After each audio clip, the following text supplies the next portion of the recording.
Primeira carta aos Coríntios, capítulo 10.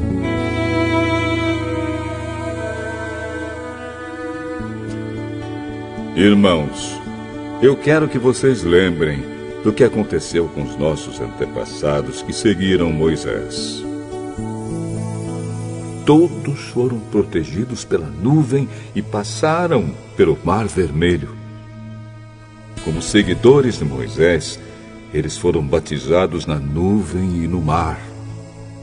Todos comeram da mesma comida espiritual e beberam da mesma bebida espiritual, pois bebiam daquela rocha espiritual que ia com eles, e a rocha era Cristo.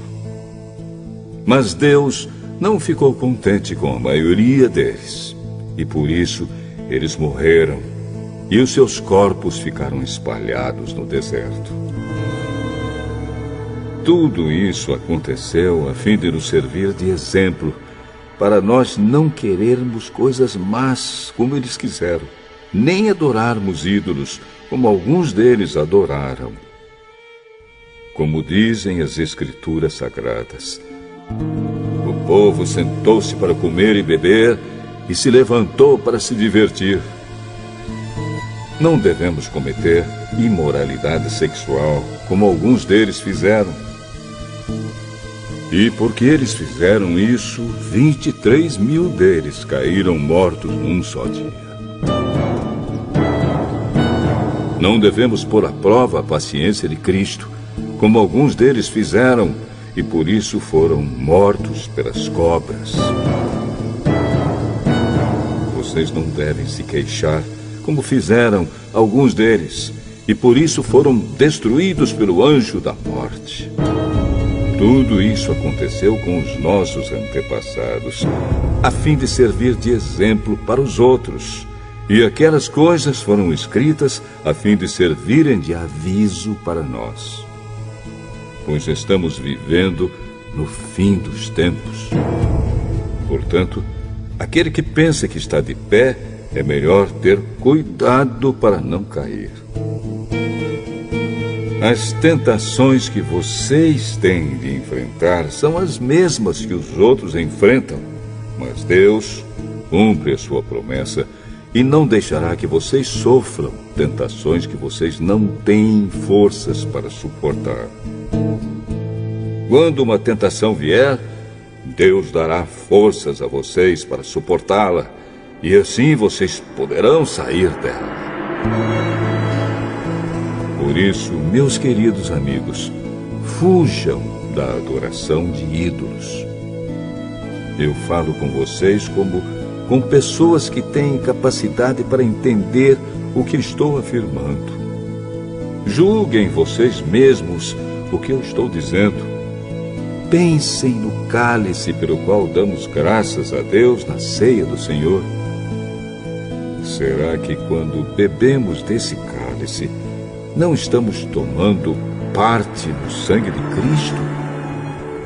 E quando partimos e comemos o pão, não estamos tomando parte no corpo de Cristo?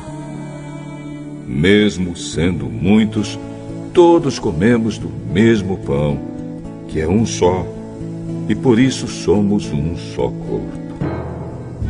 Pensem no povo de Israel.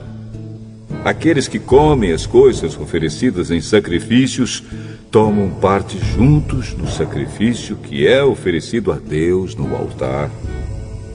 O que é que eu quero dizer com isso?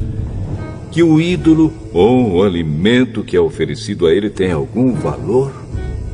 É claro que não. O que estou dizendo é que aquilo que é sacrificado nos altares pagãos é oferecido aos demônios e não a Deus. E eu não quero que vocês tomem parte nas coisas dos demônios. Vocês não podem beber do cálice do Senhor e também do cálice dos demônios. Vocês não podem comer na mesa do Senhor e também na mesa dos demônios. Ou será que queremos provocar o Senhor, fazendo com que ele fique com ciúmes? Por acaso vocês pensam que somos mais fortes do que ele? Alguns dizem assim: podemos fazer tudo o que queremos. Sim, mas nem tudo é bom.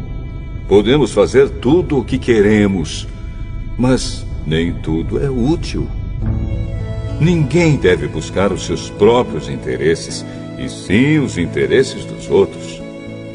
Vocês podem comer de tudo que se vende no açougue, sem terem nenhuma dúvida de consciência.